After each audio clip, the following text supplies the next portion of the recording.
6வது வாசகமாக உங்களை அன்பாய் நான் அழைக்கிறேன். சங்கீதங்களின் புஸ்தகம் 6வது வசனம், 23வது சங்கீதம் 6. கொஞ்சம் கவனிங்க. 23வது சங்கீதம் 6. என் ஜீவனுள்ள நாளெல்லாம் என் ஜீவனுள்ள நாளெல்லாம் நன்மையும் கிருபையும் என்னை தொடரும். நான் கர்த்தருடைய வீட்டிலே நீடித்த நாட்களாக நிலைத்திருப்பேன். ஆமென். ஹல்லேலூயா. நான் சொல்லுவேன், நம்முடைய வாழ்க்கையிலே நன்மைகள் நடக்கிறது என்று சொல்லுவோமானால் நிச்சயமாக ஆண்டவருடைய கிருபையினால தான் நமக்கு நன்மைகள் நடக்கிறது. இந்த அனனியா சம்பிரால்னு ஒருத்தவங்க இருந்தாங்க. அவங்க வெளியே இருந்தாங்க, சபைக்கு வெளியே, கிறிஸ்துவுக்கு வெளியே இருந்தாங்க. அவர்களுக்கு ஒன்றும் வெளியே இருக்கிறவங்களுக்கு ஒன்றும் பிரச்சனைகள் இல்லை. ஏன்னா அவர்களுக்கு பரலோகராஜ்யத்துக்கு முன் குடிக்கப்படாதவர்கள். அனனியாவும் சம்பிராலும் வெளியே இருக்கிற வரைக்கும் எந்த பிரச்சனையும் இல்லை. ஆனால் சபைக்குள்ளே வந்து ரட்சிப்பை அறிந்து கொண்டு அவர்கள் சில காரியங்களை தவறாக கணக்கு ஒப்புவித்தபடினாலே கர்த்தர் அவர்களை தண்டித்தார். அதே போல் நான் சொல்லுவேன், யாருக்கு கர்த்தர் கவனமாக இருக்கிறார்? ஊரில் லட்சம் கோடி பிள்ளைகள் இருந்தாலும் நம்முடைய பிள்ளைகள் மேல் தானே நம்ம கவனமாக இருப்போம், இல்லைங்களா? அதுபோல் ஆண்டவர் யார் மேலே அவர் கவனமாக இருக்கிறார்னா அவரை அறிந்து கொண்ட, தெரிந்து கொண்ட, அவரால் முன்குறிக்கப்பட்ட பிள்ளைகள் மேலே கவனமாக இருக்கிறார், கண்டிக்கிறார், ஆசீர்வதிக்கிறார். இந்த நாளிலும் நமக்கு இருக்கிற நன்மைகளை எல்லாம் நான் சொல்லுவேன், நிச்சயமாக நம்ம உடையதில்லை. நம்முடைய எண்ணம், சிந்தனை, பரிசுத்தம் இவைகளெல்லாம் நமக்கு அது கொடுத்ததல்ல. நிச்சயமாக அந்த கால வேளை நான் சொல்லுவேன், கர்த்தருடைய கிருபை தான் நமக்கு எல்லாவற்றையும் நமக்கு கொடுத்தது என்று நம்புகிறேன். அதான் சங்கீதக்காரன் இங்கே சொல்கிறார், என் ஜீவனுள்ள நாளெல்லாம் நன்மையும் கிருபையும் தொடரும். நான் சொல்லுவேன், நமக்கு தொடர்கிற நன்மை எல்லாம் ஆண்டவருடைய கிருபையினால் தான் நமக்கு தொடர்கிறதை அன்றி நம்ம மூலமாக அல்ல என்பதை நாம் இந்த கால வேளையிலே நாம் அறிந்து கொள்ள வேண்டும். அதுதான் இங்கே புலம்பலின் புஸ்தகத்தில் நாம் கவனிக்கிறோம். புலம்பல் 3:22 உங்களை வாசிக்கும்படியாக நான் அழைக்கிறேன். புலம்பல் எரேமியாவின் புலம்பலின் புஸ்தகம் 3வது அதிகாரம் 22வது வசனத்தை, நான் நிர்மூலமாகாமல் இருப்பது கர்த்தருடைய கிருபையே, அவருடைய இரக்கங்களுக்கு முடிவே இல்லை, அவருடைய அன்புக்கு அளவே இல்லை. நான் சொல்லுவேன், இன்னைக்கு அருமையான தேவனுடைய பிள்ளையே, நாம நிலை நிற்கிறது ஆண்டவருடைய சுத்த கிருபை தான். அல்லேலூயா. நாம நிலை நிற்கிறது ஆண்டவருடைய கிருபை தானே. எனக்கு அருமையான சகோதரி, நாம் நிலை நிற்கிறோம். இல்லாட்டி நாம் உண்மையாக சில காரியங்களிலே நாம் நிலை நிற்க முடியாது. நமக்கு வருகிற சோதனைகளிலே, நமக்கு வருகிற தேவைகளிலே, நம்ம ஒரு திருமண உறவிலே, சில காரியங்களிலே, சபை காரியங்களிலே நிச்சயமாக நம்ம நிலை நிற்க முடியாது. ஆண்டவருடைய கிருபை அவருடைய பிள்ளைகளுக்காக இருக்கிறது. ஆமென். அல்லேலூயா. ஆண்டவருடைய நம்ம பலவீனங்களிலே, நம்ம தேவைகளிலே, நான் முன்னவே சொன்னேன், அனன்யாவும் சம்பிராலும் மன்னிக்கணும். அனன்யா சம்பிரால் வெளியே இருக்கிறவர்களுக்கு கணக்கு இல்லை, உள்ளே இருக்கிறவர்களுக்கு தான் கணக்கு. உள்ளே இருக்கிறவர்கள் தான் ஒவ்வொன்றும். நம்ம கடந்த வாரம் நம்ம தியானித்தது போல் ஆண்டவர் உலகத்தில் இருக்கிறவங்களுடைய வார்த்தையெல்லாம் கூட அவர் கவனிக்கிறது இல்லை, நம்முடைய வார்த்தைகளை அவர் கவனிக்கிறார். ஒவ்வொரு வார்த்தைக்கும் ஆண்டவர் கவனிக்கிறார். கடந்த வாரம் சொன்னது போல் நம்ம கவனிச்சிருக்கிறார். அவர் நம்ம கஷ்டத்தை, கண்ணீரை கவனித்திருக்கிறார். நான் சொன்னது இப்போ நம்ம தியானத்தது போல் ஒவ்வொரு வீணான வார்த்தையுமே அவர் கவனிக்கிறாரு. அப்போ நல்ல வார்த்தைகளை, நல்ல எண்ணங்களை, நல்ல சிந்தைகளில் இவைகளெல்லாம் கர்த்தர் கவனிக்கிறார், நம்மை கவனிக்கிறார் ஆண்டவர். ஆண்டவருடைய கிருபை நமக்கு இருக்கிறதுனா அது கவனித்ததுனால தான் இருக்குது. இல்லாட்டி நம்ம அதுதான் இங்கே புலம்பலுடைய புஸ்தகம், எரேமியாவுடைய புலம்பலுடைய புஸ்தகம். அந்த புலம்பலிலே நீங்கள் பார்ப்போமானால் அதை படிக்கிற போது நடுங்கி போனோம். இப்போல்லாம் நடக்கிற ஒரு போர் மாதிரி அந்த காலத்திலலாம் நடக்காதுங்க. அந்த காலத்தில் நான் எப்பவுமே விரும்பி சில வரலாற்று சிறப்புமிக்க ஒரு சில படங்களை நான் பார்ப்பது உண்டு. அதெல்லாம் நீங்கள் கவனிச்சிங்கன்னா அப்படியே கோரமாக இருக்கும். அப்படிப்பட்ட ஒரு கோரமான சம்பவம் நடந்த ஒரு நிலைக்கு பிறகு அப்படியே ஒரு கர்ப்பிணியை வந்து அப்படியே வயிற்று கிழிச்சிருவாங்க. அந்த கொஞ்சம் கூட பார்க்க மாட்டாங்க. ஒரு சின்ன பிள்ளைய, அந்த வம்சத்தையே அந்த நாட்டையே அழிக்கணும்னு நினச்சிட்டாங்கன்னா அப்படியே வயிற்றில் இருக்கிற பிள்ளைய கூட விட மாட்டாங்க. அது எங்கன்னா பிறந்து அது ஒரு சந்ததி உருவாடு என்பதுக்காக கர்ப்பத்தை கிழித்து அந்த அடிச்சிருவாங்க. அப்படிலாம் நடந்த புலம்பல் இது.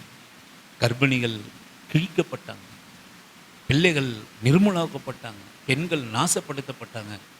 ஆனாலும் அந்த அப்படி ஒரு காரியத்துக்கு அப்புறமும் ஒரு சில கூட்டம் மிஞ்சினது. அது என்ன அப்படின்னு கேட்டிங்கன்னா, நான் சொல்லுவேன், கர்த்தருடைய நான் நிற்பதும் கர்த்தருடைய கிருபை. ஆமென், ஹல்லேலூயா.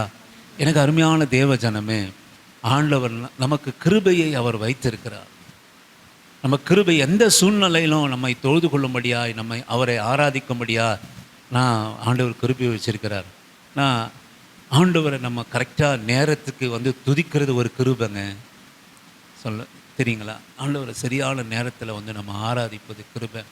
ஒவ்வொரு நாளும் ஞாயிற்றுக்கிழமை நம்ம அட்டன் பண்ணுறது கிருபை. நான் சொல்லுவேன், எங்கள் மனைவி இது வரைக்கும் நான் அன்றைக்கே சொன்ன மாதிரி எங்களுக்கு மிகப்பெரிய பலவீனம், என்னால் எழுந்திருக்க கூட முடியாது.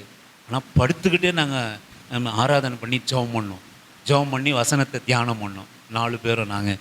அதே போல் இவ்வளோ ஒரு நாளும் அவள் வந்து சபை ஆராதனையில் எவ்வளவோ பலவீனம் இருந்தால் கூட எல்லா வேலையும் செய்து விட்டு ஆண்டவர், அது கிருபை. இது எங்களுடைய காரியம் இல்லை, அது கிருபை. ஒரு பெரிய கூட்டம் வரப்போகிறதில்ல, ஒரு பெரிய காணிக்கைங்களை வழி நடத்துறதில்லை. நான் சொல்லுவேன், அது ஒரு கிருபை.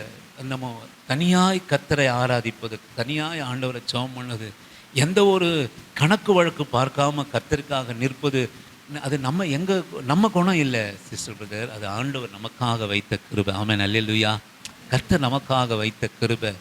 பலவீனங்களிலும் நான் சில நேரத்தில் உங்களெல்லாம் நான் நினைப்பேன், நீங்களும் பாருங்கள் எவ்வளவோ கஷ்டப்பட்டு தெரியுமா, அந்த சிஸ்டர் எல்லாம் நீங்களாம் கஷ்டப்பட்டு எப்படியாவது சபைக்கு வரணும்னு எதிர்பார்ப்பீங்க, வந்துடுவீங்க. நான் சொல்லுவேன், ஆண்டவர் உங்கள் மேலே கிருபையை வச்சுருக்கிறார். ஆமென், அல்லேலூயா. உங்கள் மேலே எவ்வளோ பலவீனம் இருந்தாலும், ஒரு கோல்டாவை கூட நான் சொல்கிறேன், இயேசுவின் நாமத்தினால எவ்வளோ பலவீனம் இருந்தாலும் சித்தாவை கூட சொல்லுவேன் இல்லையா? அப்போது ஆண்டவர் நமக்கு எவ்வளோ கிருபையை வச்சிருக்கிறாரு. எப்படியாவது நம்ம ஆண்டவருடைய சன்னிதானத்தில் வந்து நம்ம தொழுது கொள்ளும்படியாக நான் கடிந்து கொள்கிறேன் உங்களை. ஏன்னா நான் உண்மையாக நடத்தணும்னு தான் நான் நினைப்பேன். நான் பொய்யா உங்களை நடத்தினா அது நல்லா இருக்காது. ஏதோ லாபத்துக்காக சபை நடத்துகிறதா இருக்கணும். என்னை பொறுத்த வரைக்கும் நான் சொல்லுவேன், இயேசு ஆண்டவர் எனக்கு கிருபை கொடுத்ததெல்லாம் சொல்லுவேன், ஒன்றுமே இல்லைனாலும் சத்தியத்தை சத்தியமாக சொல்லி உண்மையாக நடத்தணும். அது ஒரு கிருபை. ஆமென், அல்லேலூயா. அது ஒரு கிருபை. எந்த ஒரு இது உள்ளனாலும், ஒரு நாள் வந்து ஒரு நாள் வரலனாலும் அது திட்டாமல் சபிக்காமல் ஆராதனை பண்ணி மறுவாரம் வருகிறது ஒன்று புண்ணைங்களோடு கூட வர வைப்பது ஒரு கிருபை. ஆமென், அல்லேலூயா. இதெல்லாம் கிருபை வந்து ஆண்டவர் நமக்காக கொடுத்துருக்கிறார். நீங்களும் பாருங்கள், உங்களெல்லாம் பார்த்தா எனக்கு ஆச்சரியமாக இருக்கும். சில சமயத்தில் உங்களை நான் எவ்வளவோ கடிந்து கொள்வேன், வசனத்தின் மூலமாக கடிந்து கொள்வேன். ஆனால் அது உங்கள் இருதயத்துக்கு தெரியும், சரியாக தான் இருக்குதுன்னு நமக்கு தெரியும். ஆனால் இந்த உலகத்தில் இருக்கிற காரியம் என்ன தெரியுங்களா? தப்பாக சொன்னால் எனக்கு தெரியாதுன்னு சொல்லிட்டு, என்ன இல்லைன்னு சொல்லிட்டு அவங்க கடந்து போயிடுவாங்க. ஆனால் நம்ம செய்கிற தப்பை சொல்லும் போது நமக்கு தெரிஞ்சிடும் இல்லைங்களா? அப்போ தான் கோபம் நமக்கு வரும். அப்போ தான் நமக்கு என்ன தான் சொல்கிறாரு அப்படின்னு சொல்கிற கோபம் வரும். ஆனாலும் அவைகளெல்லாம் பொறுத்து நீங்களும் எத்தனையோ பலவீனத்தில் கர்த்தருக்காக நீங்கள் கொடுக்குறீங்க. இன்னும் சொல்ல போனால் நம்ம ஒரு சிலராக இங்கே ஆராதிப்பது பெரிய கிருபை. அது ஒரு பெரிய கிருபை. சிலர் ஏன் சபைக்கு வராங்க அப்படின்னு கேட்டிங்கன்னா, அங்கே ஒரு கூட்டம் இருக்கும், நம்ம நல்லா ஆடை அணிந்து கொண்டு போகலாம், நல்லா அப்படி பூ எல்லாம் அப்படியே வச்சுட்டு போயிட்டு சபை முடிந்த உடனே வசனம் என்ன தெரியாது, ஆராதனை என்ன தெரியாது. ஆனால் அந்த முடிந்துட்ட பிறகு அவங்க பேசுகிற 1 மணி நேரம் 1.5 மணி நேரம் பேசிட்டு அது வருகிறது சூழ்நிலை அநேக சபைகளில் இருக்குது. ஆனால் நம்ம சபைக்கு அப்படிப்பட்ட கிருபை இல்லை. ஆமென், ஹல்லேலூயா. நம்ம சபைக்கெல்லாம் ஏதோ நாம் சிலருமா நம்ம கூடுகிறோம். ஆனால் அப்போவும் நம்ம பயபக்தியோடு கூட நம்ம ஓடி வந்த ஆண்டவரை துதிப்பது ஒரு கிருபை. ஆமென், ஹல்லேலூயா. நான் சொல்லுவேன், நான் உங்களுக்கெல்லாம் ஒன்றும் நான் கொடுக்கறது இல்லை. எவ்வளோ கஷ்டப்பட்டாலும் எங்கள் அக்காவை நான் அப்படி தான் விட்டேன். அவங்க நல்லா இருக்கிறாங்க. எங்கள் தங்கச்சிங்களை அப்படி தான் விட்டேன், அவங்க நல்லா இருக்கிறாங்க. நானும் அப்படித்தான் வளர்ந்தேன், நான் நல்லா இருக்கிறேன். அந்த தனிமையிலே போராடுகிற ஒரு எண்ணம். நம்ம இன்னைக்கு யாராவது நம்ம கொடுத்து உதவிட்டோன்னா, எங்கள் தங்க ஹஸ்பண்ட்லாம் அந்த சின்னதாக இருக்கிறவர் என்னால் சில நேரத்தில் வந்து சில காரியத்தை கேட்பார். நான் சொல்லுவேன், நீங்கள் நினைக்கிறீங்க நான் உங்களுக்கு மாத்திரம் சில உதவிகளை நான் செய்வதில்லை. நான் கண்டிப்பாக எங்கள் உறவுகளுக்கு கூட என்ன கடமைகளை செய்தனோ அதை மாத்திரம்தான் செய்தேன். நான் சொல்லுவேன், உனக்கு 5000 ரூபாய் கொடுத்தா உன் கஷ்டம் தீர்ந்துருமா, இனிமேல் நீ கேட்காம இருப்பியா? எங்கள் தங்க ஹஸ்பண்ட்லாம் எங்கள் தங்க வீட்டில் அப்படி தான், உனக்கு இப்போ நான் எப்படியாவது கஷ்டப்பட்டு ஒரு காரியத்தை நான் செய்கிறேன், அடுத்தது நீ நல்லா இருந்துருவியா, அடுத்தது யாரையும் நீ கேட்காம இருந்துருவியா? நம்ம வாங்க ஆரம்பிச்சிட்டோம்னா வாங்கிட்டே இருப்போம் சிஸ்டர். நம்ம என்றைக்கு வாங்காமல் நம்ம நிறுத்துகிறோமோ ஆண்டவர் நம்ம கொடுக்குறவங்களா மாற்றுறோம். இதுதான் ரகசியம். நாங்கள் புரிஞ்சுக்கணும். அதுபோல் இந்த சபையில் நீ வருகிற உங்களுக்கெல்லாம் இருக்கிறதெல்லாம் என்னென்னா, நான் கடிந்து கொள்ளுதல் தான் உங்களுக்கு இருக்குது. ஆனால் இதற்குண்டான பலன் சத்தியமாய் ஆண்டவர் உங்களுக்காக இந்த சத்தியத்தில் வைத்திருக்கிறார். அல்லேலூயா, ஆமென். நிச்சயமாக இன்றைக்கி நம்ம ஒரு பசிக்கு ஒரு இடத்துல வாங்கி சாப்பிடுகிறது அதெல்லாம் கிருபை சிஸ்டர். அந்த பசியை பார்த்து ரசித்து, ஆண்டவரே அந்த பசியை பார்த்து ரசித்து அதில் ஒரு கண்ணீர் விடுவீர்களானால் என்றென்றைக்கும் கடன் வாங்காமல் உங்களுடைய பசியை தீர்க்கிறது தான் இந்த வேத புஸ்தகம். ஆமென், அல்லேலூயா. நம்முடைய தேவன். சில பேர் அப்படிலாம் செய்ய மாட்டேன்றாங்க. வசனத்தை அப்படியே உறுதியாக பற்றிக்கொண்டு அதற்காக வாழ மாட்டேன்றாங்க, அதை ஜபிக்க மாட்டேன்றாங்க. நம்ம ஜபிக்கிறது இல்லை. ஆண்டவரே நீங்கள் எங்கிட்ட இப்படி பேசுனீங்களே, இப்படி என்னை நடத்துங்க, என்னை கடன் வாங்க விடாமல் என்னை கடன் கொடுக்கிறவர்களாக மாற்றுங்க அப்படின்னு நீங்கள் ஜெபம் பண்ணி பாருங்கள். அது ஒரு பெரிய கிருபை சிஸ்டர். இப்படிப்பட்ட ஒரு மோசமான சூழ்நிலையிலே எரேமியாவினுடைய புலம்பலினுடைய புஸ்தகத்திலே நான் நிற்பதும் நிர்மூலம் ஆகாமல் இருப்பது அவருடைய கிருபை. அவருடைய இரக்கங்களுக்கு முடிவே இல்லை. ஆமென், அல்லேலூயா. உணருங்க, உங்கள் எல்லாற்றிலும் ஆண்டவர் இருக்கிறார் என்பதை மாத்திரம் உணருங்க. உங்கள் கஷ்டத்தில், உங்கள் தனிமையில், உங்கள் போராட்டத்தில் ஆண்டவருடைய கிருபை இருக்கிறது. எப்போ ஆண்டவருடைய கிருபை வெளிப்படும் அப்படின்னா, ஸ்டே அந்த இடத்துல நில்லுங்க. உங்களுக்கு வருகிற போராட்டத்தை, உங்கள் பலவீனங்களில், உங்கள் பாடுகளில், உங்களுக்கு வருகிற அவமானம், இந்த தேவைகளில் ஸ்டே, அங்கே நில்லுங்க. அந்த இடத்த விட்டு போகாதீங்க. அப்போ பாருங்கள் ஆண்டவருடைய கிருபை உங்களுக்காக வெளிப்படும். ஆமென், அல்லேலூயா, அல்லேலூயா. நான் சொல்லுவேன், இது வெறும் வார்த்தையினால் நான் வந்து சொல்லிட்டு நான் போல, நான் சொல்லுவேன் ஆண்டவர் இந்த வசனத்தினாலே என்னை புடமிட்டு அப்படி ஒரு வாழ்க்கை வாழ்ந்ததுனால தான் நான் தைரியமாக அதை நான் சொல்கிறேன். நீங்கள் வாசிங்கள், யாத்திரிகாமத்தின் புஸ்தகம் 15வது அதிகாரம் 13வது வசனத்தை வாசிக்கும்படியாக உங்களை அன்பான அழைக்கிறேன். யாத்திரிகாமத்தினுடைய புஸ்தகம் 15-13 வாசிக்கும்படியாக உங்களை நீர் மீட்டுக்கொண்ட இந்த ஜனங்களை உமது கிருபையினாலே அழைத்து வந்து உம்முடைய பரிசுத்த வாசஸ்தலத்துக்கு நேராக அவர்களை உமது பலத்தினாலே நீ வழி நடத்தினீர். நீங்க இஸ்ரவேல் ஜனங்களை ஆண்டவரை நீங்க அழைச்சி வந்தாரு, வாங்க உங்களை ஆசீர்வாத அடிமைத்தனத்திலிருந்து பசியிலிருந்து கடுமையான ஒரு உழைப்பிலிருந்து, உழைப்புக்கேற்ற பலன் இல்லாமல் அடிமைகளாக இருந்த இஸ்ரவேல் ஜனங்களை சொந்த தேசத்தை கொடுக்க அவர் மீட்டு கொண்டு வந்த ஜனங்களை கிருபையினால் அழைத்து வந்தார் சிசபதர். நான் இவர்களுடைய கிரியைகளினால் அல்ல. ஒரு நாள் நல்லா சாப்பிடுவாங்க, மறுநாள் ஒரு குறைவு வந்த உடனே புலம்ப ஆரம்பிப்பாங்க, கர்த்தரை தூசிப்பாங்க, மோசேவை திட்டுவாங்க, தூசிப்பாங்க. என்னையே நீ நடத்தி வந்து இதுக்காக நாங்கள் எகிப்திலேருந்து நல்லா சாப்பிட்டோம், நல்லா இருந்தோம், நீ எதுக்காக இங்கே அழைத்து வந்தீர்? வனாந்தரத்தில் நாங்களை கஷ்டப்படுத்துறதுக்காக, என் பிள்ளைகள் சாவறதுக்காக நீங்கள் கூப்பிட்டு வந்தீங்கன்னு ஒரே முறுமுறுப்பு. ஆனாலும் இந்த ஜனங்கள் கர்த்தர் வாக்களித்த தேசத்தில் ஆண்டவர் கொண்டு வந்து சேர்த்தார். அதுதான் இங்கே நீர் மீட்டு கொண்ட இந்த ஜனங்களை உமது கிருபையினாலே அழைத்து வந்தீர். அல்லேலூயா. நான் சொல்லுவேன், கிருபைக்காக காத்திருங்க, கிருபையை எதிர்பார்த்துருங்க, கிருபை உங்களுடைய வாழ்க்கையிலே கிரியை செய்யும்படியாய் அனுமதிங்க. அனுமதிங்க, ஒப்பு கொடுங்க கிருபைக்கா. உங்களுடைய வாழ்க்கையை கிருபைக்கா ஒப்பு கொடுங்க. உங்க பலவீனத்தை கிருபையில ஒப்பு கொடுங்க.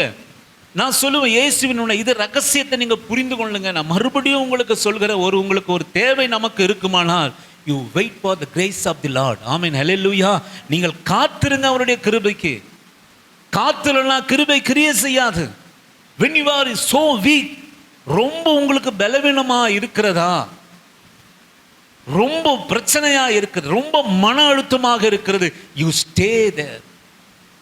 அப்பதான் உங்களுக்கு தெரியும் ஆண்டவருடைய கிருபை உங்கள் குடும்பங்களே அது உங்களுக்கு பழக்கமா மாறும், வழக்கமா மாறும். இப்படி நீங்க நம்ம பழகணும்னா, யூ ஹேவ் டு பிராக்டிஸ் பண்ணோம்னா நம்ம அப்படியே வந்துடுவோம். பின்னாட்களில் அப்படியே கர்த்தருக்காக கிருபையிலே நம்ம வந்துடுவோம். பிள்ளைகளை கிருபையில ஒப்பு கொடுப்போம். செய்கிற காரியங்களை கிருபையை ஒப்பு கொடுப்போம். எதிராக வருகிற சத்துருக்களை கிருபையிலே ஒப்பு கொடுப்போம். கடன் பிரச்சனைகளை கிருபையிலே ஒப்பு கொடுப்போம்.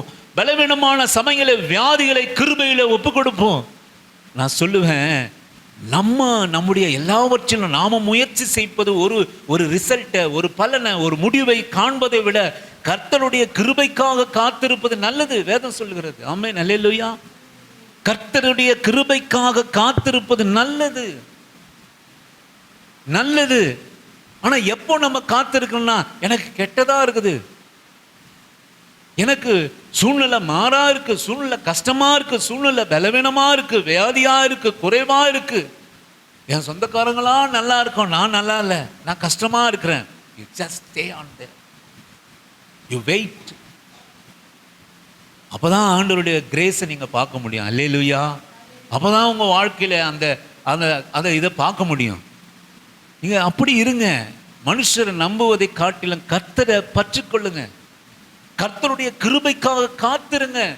நான் அந்த வசனத்தை கொண்டு வரல, கர்த்தர் விசேஷமா நம்மிடத்துல பேசுறா. You wait for the grace of God. நீங்க காத்திருங்க, அது நமக்கு பழக்கமா மாறும். நான் என் வாழ்க்கையில எத்தனையோ பசியில கர்த்தருக்காக காத்திருந்திருக்கிறேன். பலவீனத்தில் எனக்கு தெரியாமையே இப்போ நான் பிரசங்கிக்கிறேன் உங்களுக்கு. ஆனா என் வாழ்க்கையில தெரியாமையே பசியில நான் காத்திருந்திருக்கிறேன், தரித்திரத்தில் நான் காத்திருந்திருக்கிறேன், அவமானத்தில் நான் காத்திருந்திருக்கிறேன், கடன் சுமையில நான் காத்திருந்திருக்கிறேன், வீடு இல்லாததில் நான் காத்திருந்திருக்கிறேன். நான் சொல்லுவேன், இன்றைக்கு ஆண்டவர் கிருபைக்காக காத்திருப்பவர் ஒரு நாள் வெட்கப்பட்டு போவதே இல்லை. ஆமென், அல்லேலூயா. என் அன்பு தேவ பிள்ளையே, நீ ஆண்டவருடைய கிருபைக்காக மாத்திரம் நீ காத்திருந்தன்னா உன் வாழ்க்கையில நீ வெட்கப்பட்டு போவதில்லை. கர்த்தருக்காய் காத்திருப்பது நல்லது. உன் கெட்டதிலே நீ காத்திரு. உனக்கு இருக்கிற மோசமான சூழ்நிலையிலே ஆண்டவருடைய கிருபையை நீ காண வேண்டும் என்றால், இன்னைக்கு அநேகர் கிருபையை பார்க்க மாட்டேன்றாங்க, கிருபையை ருசிப்பதில்லை, கிருபை தெரியவில்லை. So what? எதனால அப்படின்னா காத்திருக்கிறது இல்லை. ஏன் காத்திருக்கிறதுனா, நிற்கிற இடம் அக்னியா இருக்கு. ஆமா, நான் ஒற்றுக்கொள்கிறேன். உங்க நிற்கிற இடம், உங்க கஷ்டம், உங்க போராட்டம், நம்முடைய பலவீனம் நிற்கிற இடம் அக்னியா இருப்பதனால கிருபைக்காக காத்திராமல் நான் மூவ் அசைட், நம்ம அப்படி திரும்ப வேற ஒரு வழியில போய் நின்று விடுகிறோம். ஆண்டவருடைய வார்த்தை சொல்கிறது, ஸ்டே ஆன் தேர். அங்கே இரு, கெட்டதிலே இரு. நான் கெட்டதிலே இருன்னு சொல்றது தவறா புரிந்து கொள்ளாதீங்க. அந்த சோதனையில இருங்க, கஷ்டத்தில் இருங்க, வியாதியில் இருங்க. நான் சொல்லுவேன், அப்போதான் அங்கே வெளிப்படும். ஆமென், அல்லேலூயா. ஆண்டவருடைய கிருபை வெளிப்படணுமா உங்கள் வாழ்க்கையில்? ஆண்டவருடைய கிருபை உங்களுக்கு வேணுமா? தனிமையாக இருக்கிறீங்களா? யாரோ ஒரு துணை வேணும், யாராவது என்னோட கூட என்னை தேற்றணும்னு நினைக்கிறீங்களா? இல்லை, நான் சொல்லுவேன், இன்னைக்கு மனுஷன் உங்ககிட்ட பேசுவான், நாளைக்கு பேச மாட்டான். இன்னைக்கு நல்லா பேசுவான், நாளைக்கு பேச மாட்டான். இன்னைக்கு ஆறுதலாக பேசுவான். இன்னைக்கு யாக்கோப்பினுடைய இருந்த இடத்துல சொந்த மாமனாருடைய முகம் நேற்றுக்கு ஒரு மாதிரியா இருந்தது, இன்றைக்கு ஒரு மாதிரியா போச்சு. ஆமென், அல்லேலூயா. மனுஷனுடைய முகம், மனுஷனுடைய உதவி எல்லாம் மாறி போயிடும். கிருபைக்காக காத்திருக்கு. Just wait to see the grace of God. அதில் நீங்கள் பழகினீங்கன்னா ரொம்ப ரொம்ப நல்லா இருக்கும். எல்லாத்துக்குமே நீங்கள் கிருபைக்காக காத்திருக்க ஆரம்பிச்சிருவீங்க. கிருபைக்காக காத்திருப்பது நல்லது. அதோடைய ரிசல்ட் என்ன உங்களுக்கு தெரிஞ்சிடும். ஏன்னா நீங்கள் நம்ம அனுபவப்பட்டிருப்போம் இத்தனை நாட்கள். அதிலிருந்து நான் கிருபையா வந்தனே, அதிலிருந்து நான் கிருபையா வந்தனே, இதிலிருந்து நான் கிருபையா வந்தனே. இதிலையும் கர்த்தர் என்னை கிருபையாய் மீட்பார் என்கிற நம்பிக்கை கொடுக்கும். நான் சொல்லுவேன், நீங்கள் வாசிங்க என்னாகம கிருபை இன்னொன்று செய்யும். என்னாகமத்தினுடைய புஸ்தகம் 14வது அதிகாரம் 19வது வசனத்தை வாசிக்கும்படியாக உங்களை அன்பான அழைக்கிறேன். உமது கிருபையினுடைய மகத்துவத்தின்படியேயும் எகிப்தை விட்டது முதல் இந்நாள் வரைக்கும் இந்த ஜனங்களுக்கு மன்னித்து வந்ததின்படியேயும் இந்த ஜனங்களின் அக்கிரமத்தை மன்னித்தருளும் என்றான். சொல்லுவேன், உமது கிருபையினுடைய மகத்துவத்தின் படியும் எகிப்தை விட்டது முதல் இந்நாள் வரைக்கும் இந்த ஜனங்களுக்கு மன்னித்து வந்ததன்படியும் இந்த ஜனங்களின் அக்கிரமத்தை மன்னித்தார்களோ. நான் சொல்ல, எகிப்து விட்ட கிருபை மன்னிக்கும். கிருபை மன்னிக்கிற காரியம். முன்பே சொன்னது போல இந்த மீட்டு கொண்ட வந்த ஜனங்களை கர்த்தர் கொண்டு போய் காணால செத்த என்ன தெரியுங்களா, நீங்களும் நானும் பாத்திரமான்க இல்லாத சில காரியம் நம்முடைய வாழ்க்கையில வரும். நீங்க அந்த வெயிட் பண்ணி காத்திருக்கிற போது கிருபை நம்மை மன்னித்து கொண்டு போய் சேர்க்கும். ஒருவேளை நம்ம வாழ்க்கையில ஒரு தவறான ஒரு முடிவு எடுத்திருப்போம். நமக்கு வந்திருக்கிற போராட்டம், நமக்கு வந்திருக்கிற சுமை, நமக்கு வந்திருக்கிற கஷ்டம், நமக்கு வந்திருக்கிற போராட்டம்லாம் சில நேரத்தில் நம்ம தவறான முடிவுகளை நம்ம எடுத்ததுனால வந்திருக்கோம். நான் சொல்லுவேன், இந்த கிருபை நம்மை மன்னித்து, கிருபையோட இன்னொரு காரியம்னா கிருபை மன்னிக்கும். ஆமென், ஹல்லேலூயா. கிருபை மன்னிக்கிற ஒரு சுபாவம் கொண்டது. விடாது. நீ தானே அவஸ்தைப்படு, நீ தானே இந்த காரியத்தை செஞ்ச, அழிந்து போ, உனக்கு வேணும், உனக்கு அந்த கஷ்டம் வேணும், உனக்கு அந்த போராட்டம் வேணும், உனக்கு இந்த நிலைமை வேணும் அப்படின்னு நம்ம உறவுகளே நம்ம பார்த்து சொல்லுவாங்க. உறவுகளே சொல்லும். ஆனால் கர்த்தர் நம்முடைய தவறுகளையும் மன்னித்து கிருபையாக நம்மை நன்மையை காண செய்கிற தெய்வம். அல்லேலூயா. அது கிருபையோட இன்னொரு குணாதிசயம் என்னக்கு அப்படின்னா, கிருபை மன்னிக்கும். ஆமென், அல்லேலூயா. நம்ம சில காரியங்களை நம்ம குடும்பத்தில் நம்முடைய சில காரியங்களினாலே இன்றைக்கு நம்ம கஷ்டத்தோடு கண்ணீரோடு தேவையோடு கூட நாம் இருக்கலாம். ஏன் என்னால் மீளவே முடியாதா, இதிலேருந்து மீண்டு வர முடியாதா? இன்றைக்கு அப்படி ஒரு சூழ்நிலைகளை நீங்கள் இருப்பீர்களானால் நான் சொல்லுவேன், ஆண்டவருடைய கிருபையை நம்பி ஆண்டவர் உங்களுக்கு இந்த வார்த்தையை கொடுக்கிறார். ஒருவேளை தவறான ஒரு முடிவெடுத்து தவறான சில காரியத்தில் நீங்கள் வந்து அமர்ந்து கஷ்டத்தோடு வேதனையோடு கண்ணீரோடு கூட இருப்பீர்களானால் கிருபை இந்த கால வேலையிலே உங்களை மன்னிக்கும். ஆமென், அல்லேலூயா. ஆமென்.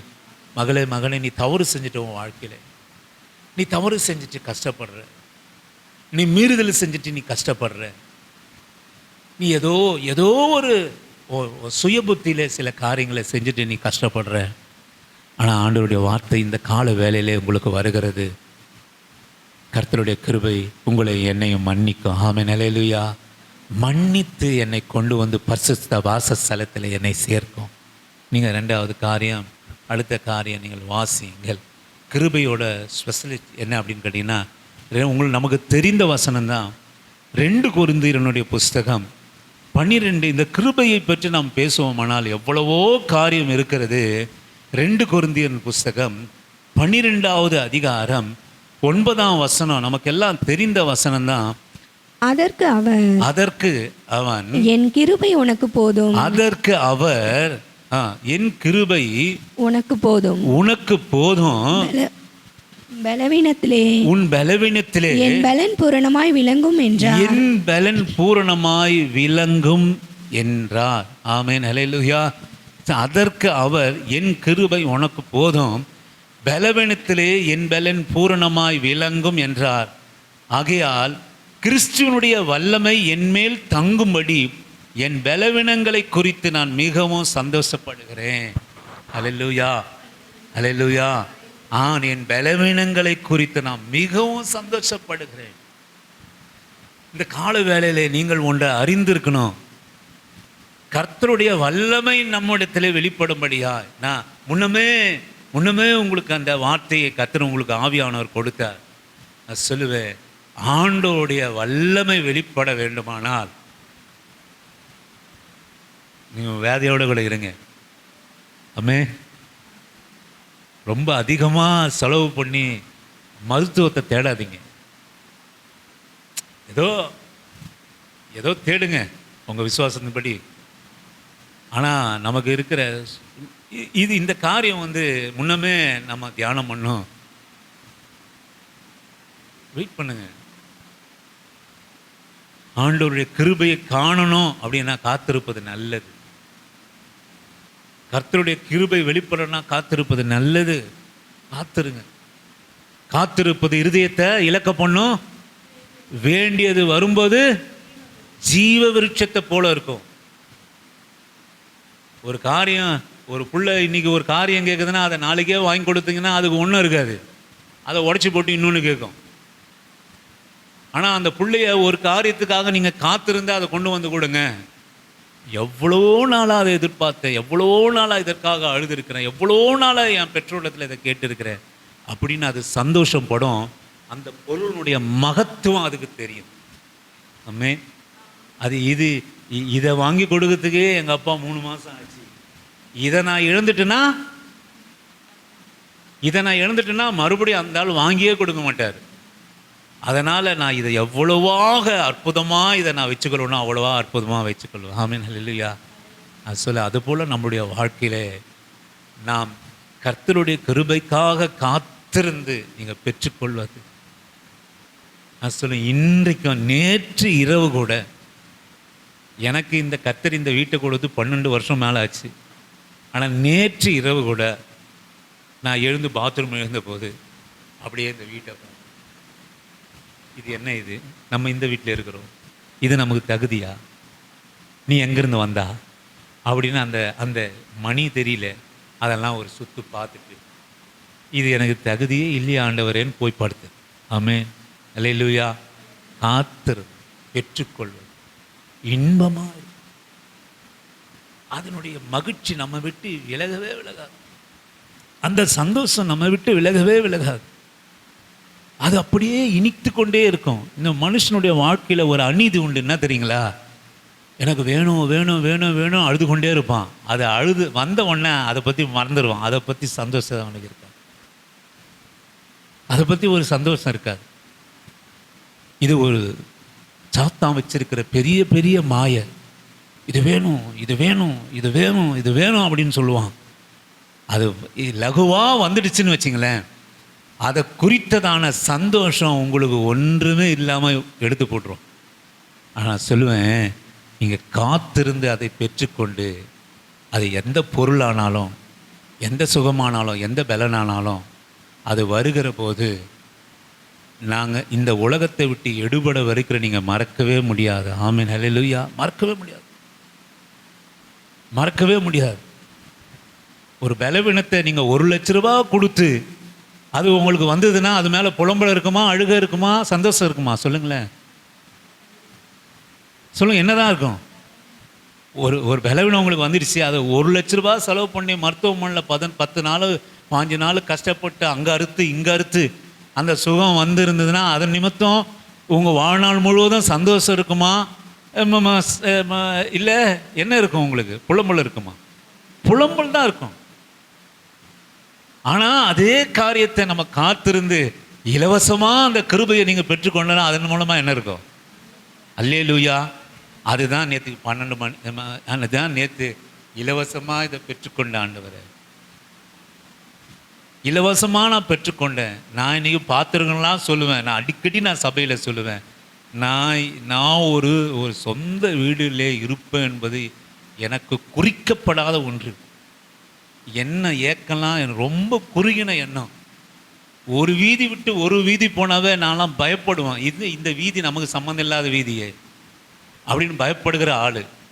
ஆனால் எங்கோ இருந்து ஆண்டவர் ஒரு சுதந்திரத்தை கொடுத்து, அங்கே சமாதானத்தை கொடுத்து, அந்த ஆசீர்வாதத்தில் ஒரு வேதனை இல்லாமல் நடத்துகிறாரு. பார்த்தீங்களா? அதை உங்களால் மறக்கவே முடியாது சிஸ்டர். இந்த கிருபையினால் நீங்கள் ஒன்றை பெற்றுக்கொண்டீங்கன்னா உங்கள் வாழ்நாளில் நீங்கள் மறக்கவே முடியாது. எதனா கஷ்டத்துக்கு யாரோ ஒருத்தர் கொஞ்சம் ஏதோ கொடுத்துட்டாங்கன்னா அதை நீங்கள் மறந்து போயிடுங்க. எப்போ மறப்பீங்கன்னா, அவன் போயிட்டு 4 பேர்கிட்ட சொல்ல நீங்கள் அது மேலே உங்களுக்கு நல்லது இருக்கும், நீங்கள் சந்தோஷம் இருக்கும். சந்தோஷம் இருக்குமா? அவன் வாங்கினான், வட்டி கூட இல்லாமல் தான் கொடுத்தேன், அவன் வாங்கினான் அப்படின்னு 4 பேர்கிட்ட நான் கொடுத்தேன்னு சொல்ல போது உங்களுக்கு சந்தோஷம் இருக்கும்? காத்திருங்க.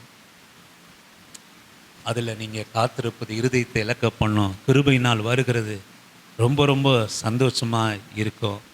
நீங்கள் 66வது சங்கீதம் 20வது வசனத்தை வாசிக்கும்படியாக உங்களை அன்பாக நான் கேட்கிறேன்.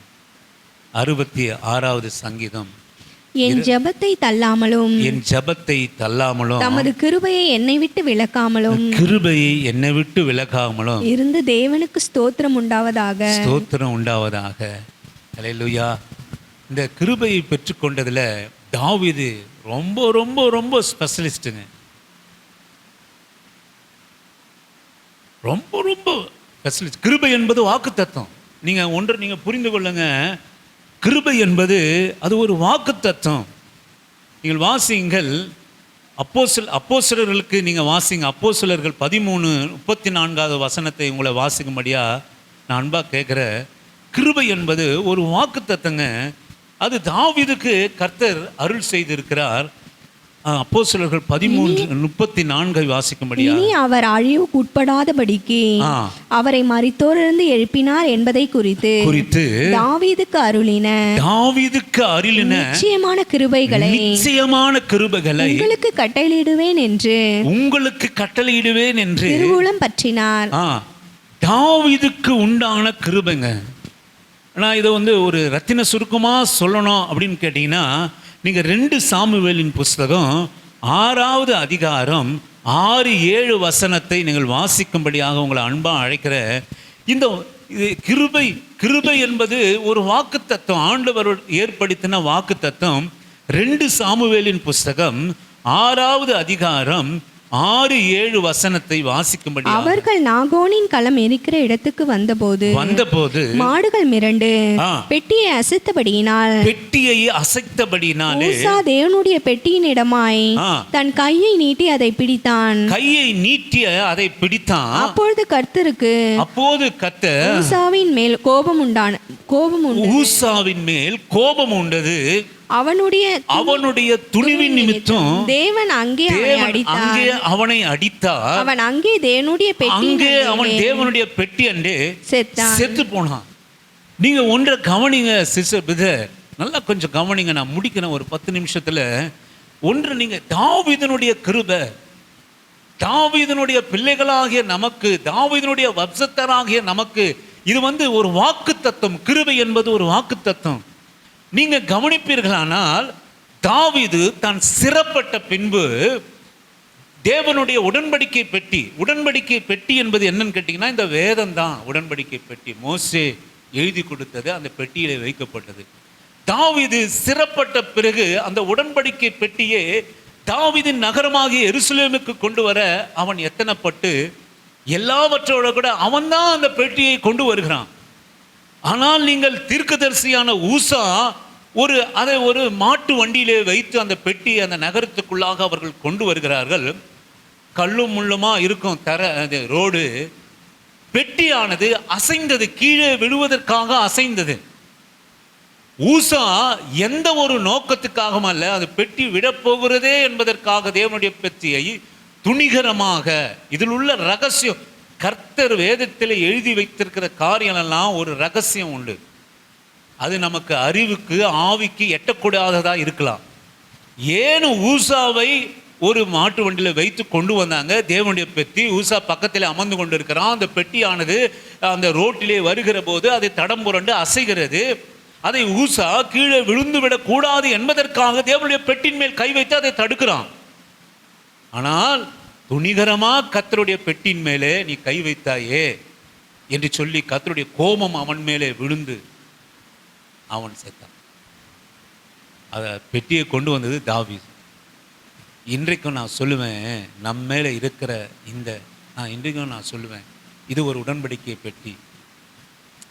இன்றைக்கும் நான் சொல்லுவேன், கர்த்தருடைய கோபம் நம்மையும் ஊழியக்காரர்களையும் விசுவாசிகளையும் ஏன் நம்ம மேலே அவர் கோபப்பட மாட்டேன்றார்?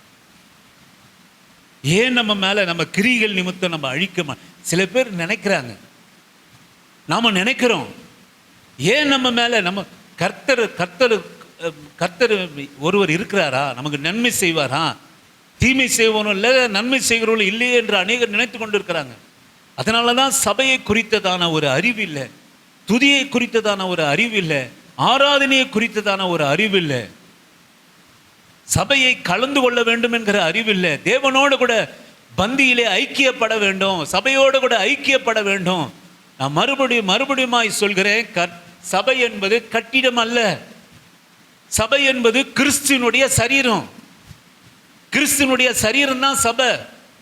ஆராதனை இருக்கிற இடம், துதி இருக்கிற இடம், வசனம் இருக்கிற இடம், தேவனுடைய வாக்கு பெட்டி இருக்கிற இடம்.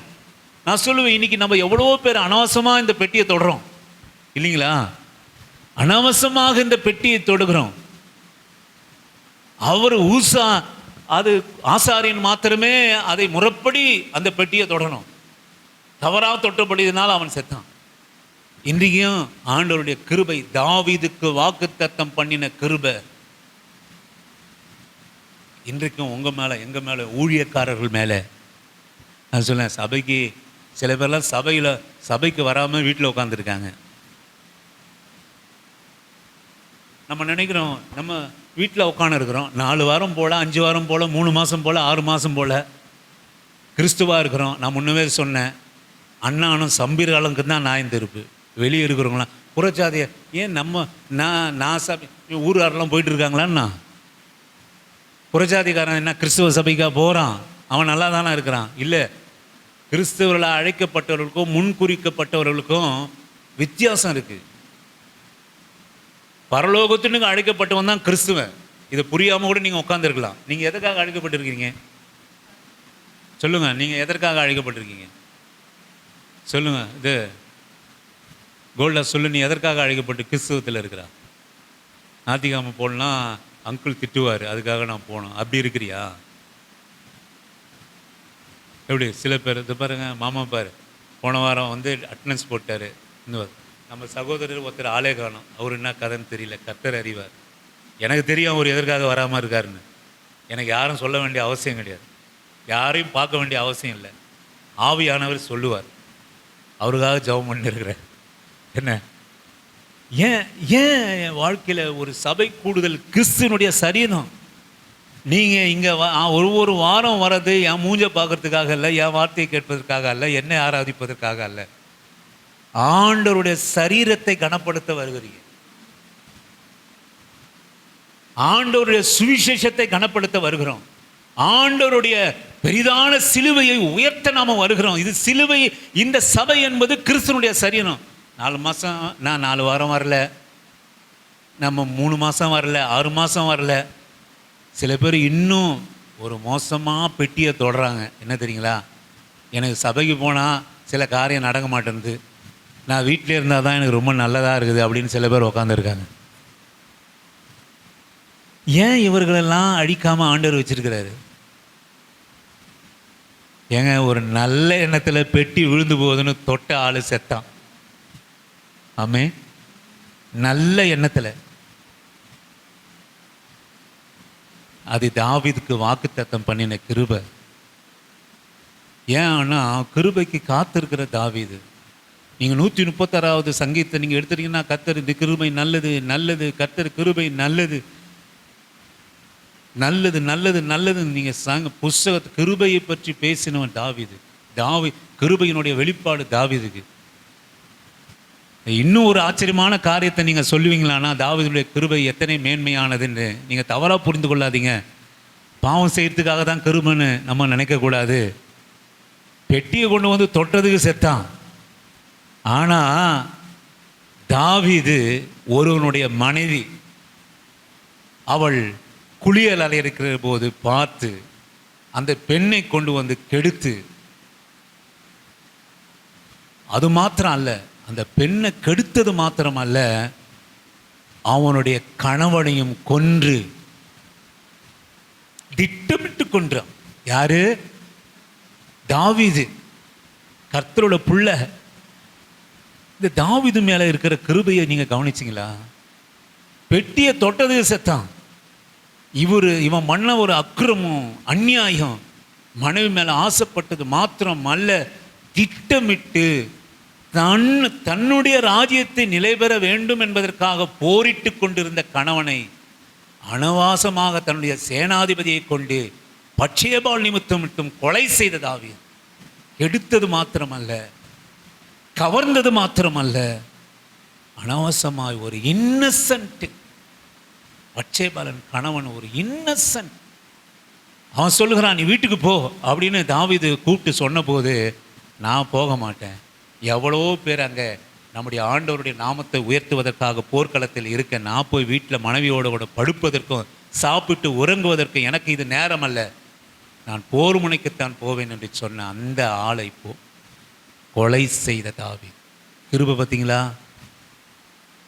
இனி நான் சொல்லுவேன், இந்த வசனத்தை என்னென்னமோ பண்ணுகிறோம், இந்த வசனத்தை கொண்டு பணம் சம்பாதிக்கிறோம், இந்த வசனத்தை கொண்டு பணம் கிடைக்குமான்னு எதிர்பார்க்குறோம், இந்த வசனத்தை கொண்டு எவ்வளோ சம்பாதிக்கலாம், கோடி கணக்கில் சம்பாதிக்கலாம், கோடி ஆடைகள். அது சொல்லுவோம், சில பெரிய போதைகள்லாம் நீங்கள் எடுத்துறீங்கன்னா தயவு செய்து மன்னித்து கொள்ளுங்க. ஒரு சின்ன விஷயத்திற்காக விசுவாசிகளை கடிந்து பேசுவாங்க. அது சொல்லுவான், அவன் அடிக்கிற டை கொண்டு இவங்க கொடுக்க ஏழை விதவி கொடுக்குற காணிக்கையில் அவன் டை அடிச்சுன்னு இருக்கிறான். அது எந்த விதத்தில் நியாயம்? எப்படி ஆண்டவர் கிருபையாக பொறுக்கிறார் பார்த்தீங்களா? நீங்களாம் தூக்கி வச்சு உயர்த்துறீங்க. ஐயோ அந்த ஐயா 70 வயசானாலும் நரசியமுடைய காட்ட மாட்டேன்றானுங்க. அது என்ன ஊழியம் நான் கேட்குறேன். அப்போ இதை நம்பி தான் நீ ஊழியத்தை ஸ்டார்ட் பண்ணியா? சொல்லுங்க. இதை வச்சு தான் நீ ஸ்டார்ட் பண்ணியா? ஊழியக்காரனுக்கு 70 வயசு வரைக்கும் முடி நரைக்காமல் இருக்கணும்னா ஆண்டவர் செஞ்சிருக்க மாட்டாரா? நரைமுடி என்பது முதுமைக்கு கிரீடம் தானே கர்த்தர் சொல்கிறாரு. ஊரில் இருக்கிறவங்களாம் அனாவசமாக பேசிட்டு அந்த ஏழை விதவி கொடுக்குற காணிகளை நீ டை அடிச்சுட்டு மைக்கு பிடிச்சிட்ட மற்றவங்கள போட்டு பேசுகிறீங்களே, எதுக்கு தெரியுமா? ஆண்டவர் எதுக்காக சொல்கிறாருன்னா, கிருபைங்க, கிருபை.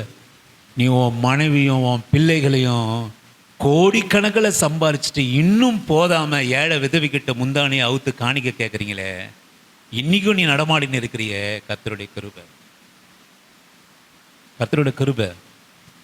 இதெல்லாம் கர்த்தருடைய கிருபை தான். நான் இருப்பதும் கிருபை தான், நீங்கள் உட்காந்து இருப்பதும் கிருபை தான். எந்த ஒரு உணர்வும் இல்லாமல் வெறும் ஞாயிற்றுக்கிழமை மட்டும் பைபிளை கொண்டு வந்துட்டு ஒரு அரை மணி நேரம் போயிட்டுட்டு வசனத்தை கேட்டுட்டு நீங்களும் ஜீவனோட கூட இருக்கிறீங்களே, நீங்களும் நானும். இது என்னது? கிருபை.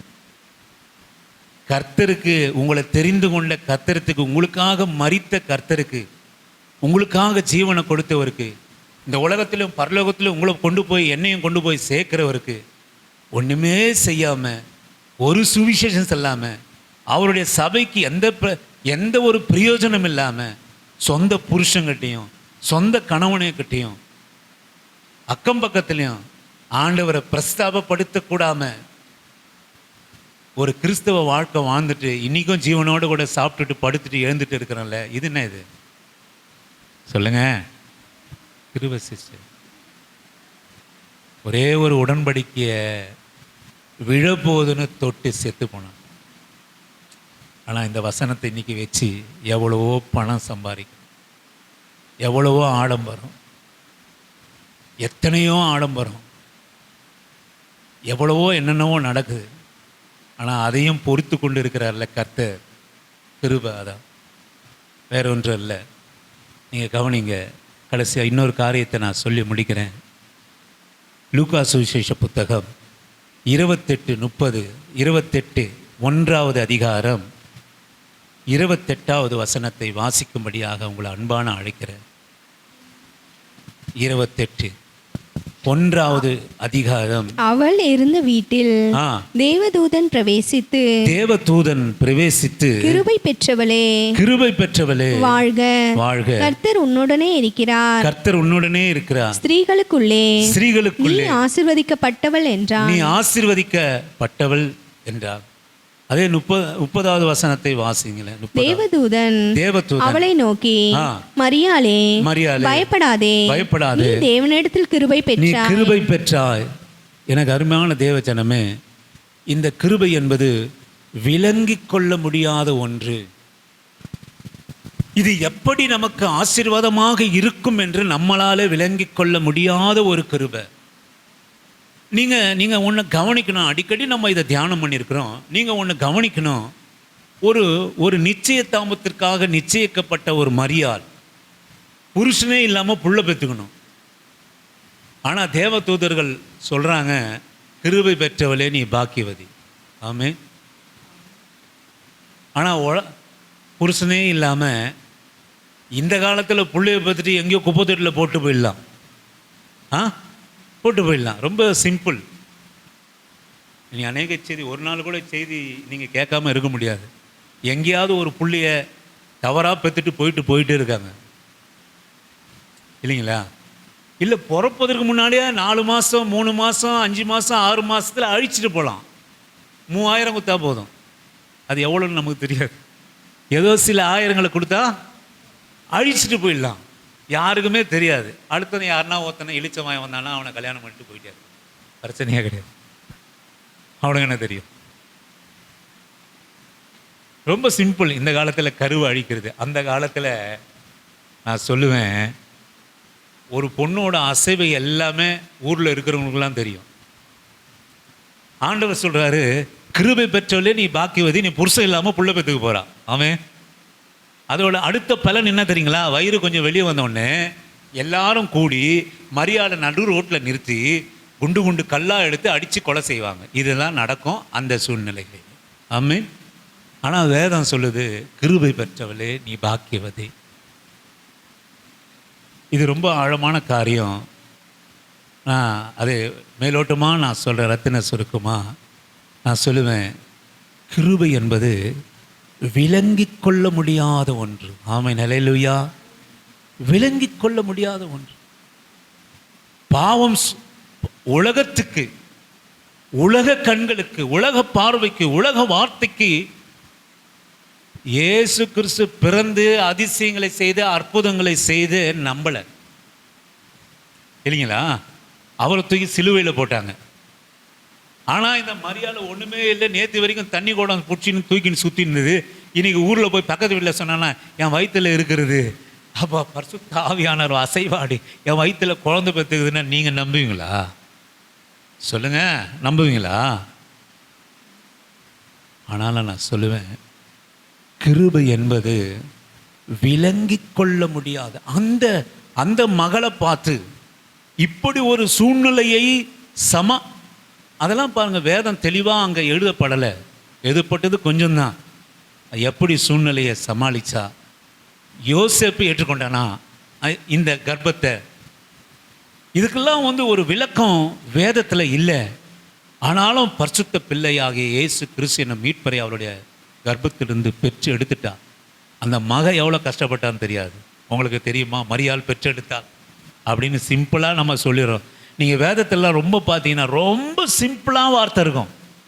அதனால தான் சில காரியங்கள்லாம் நமக்கு தெரியாமல் போச்சு.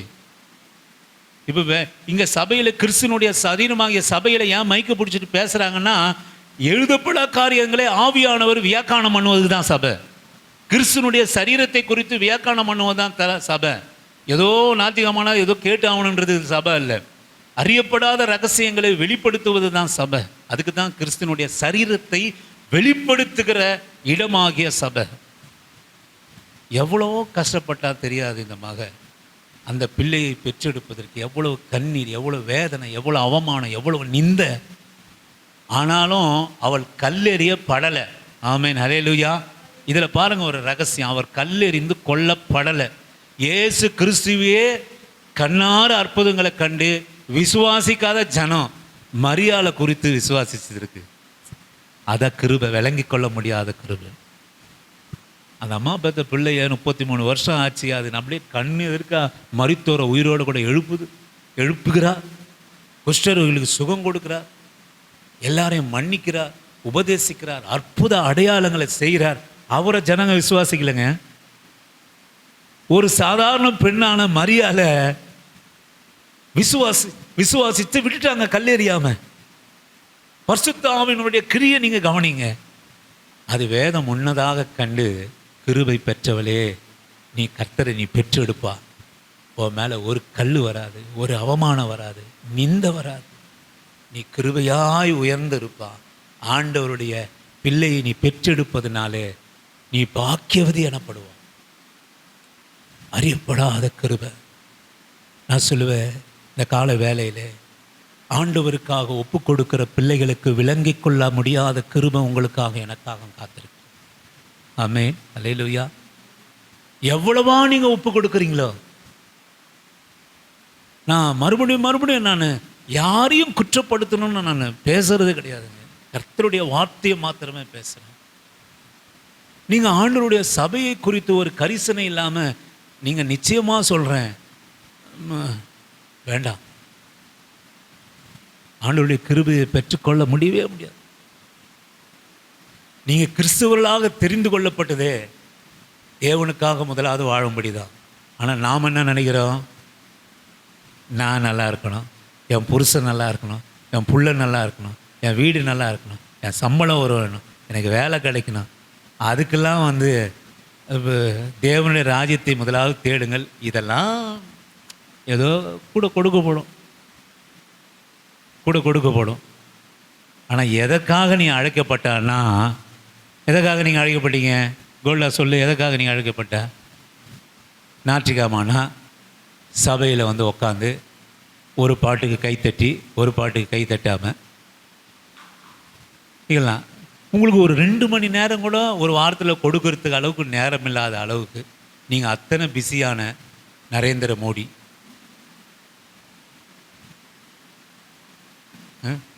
அந்த அளவுக்கு பிஸி. நான் சொல்லுவேன், தயவுசெய்து மன்னிச்சிருங்க, உண்மையை நான் சொல்கிறேன். கர்த்தரோட பிள்ளைகளாக இருந்துட்டு கர்த்தருக்கு உங்களை தெரிந்து கொண்டு கர்த்தருக்கு கொடுக்குற நேரத்தை நம்ம கொடுக்குறோன்னா, நம்ம கையிட்டு செய்கிற விஷயம், நம்ம கையிட்டு செய்கிறது ஒன்றும் நான் சொல்ல மாட்டேன். நான் சொன்னால் நீங்கள் கோச்சிப்பீங்க, மாமிசத்திலிருந்து வெளிப்படுதுன்னு சொல்லுவீங்க. ஆனால் நான் எதற்காக உங்கள்கிட்ட மன்றாடுகிறேன்னா, கர்த்தருக்கு கொடுக்க வேண்டிய நேரத்தை கொடுங்க, எவ்வளோ நல்லா இருப்பீங்க. அன்றைக்கி கூட நான் எதுக்காக கண்டித்தேன், நீங்கள் இதெல்லாம் ஒன்றுமே இல்லை, நீங்கள் உட்காந்து நேரத்தை கொடுக்கணுன்றதுக்காக. நான் ஒன்று சொல்லட்டுமா, இயேசுவின் நாமத்தினாலே, இதுக்காக எவ்வளவு எங்கள் குடும்பம் கஷ்டப்பட்டு இதை கட்டியிருந்தாலும் அதை விட ஆசீர்வாதம் நீங்கள் உட்காந்து இந்த ஊழியத்தை கட்டுறீங்க பார்த்தீங்களா, நீங்கள் தாங்க ஆசீர்வதிக்கப்படுவீங்க. நீங்கள் தான் ஆசீர்வதிக்கப்படுவீங்க.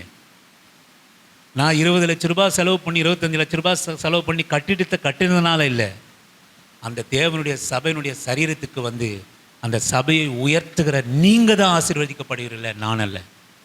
அதுக்கு தான் அந்த வார்த்தை, அதுக்கு தான் அந்த வார்த்தை. நீங்கள் இப்படி ஆண்டவருக்கு கொடுக்க வேண்டிய காரியத்தை நீங்கள் நேரத்தை கொடுத்து பாருங்கள். ஆனால் நீங்கள் கிறிஸ்தவர்களையே சபைக்கு, இன்னைக்கு சபைக்கு வருகிற கிறிஸ்தவர்கள் உலகத்தை சபைக்கு கொண்டு வரணும்.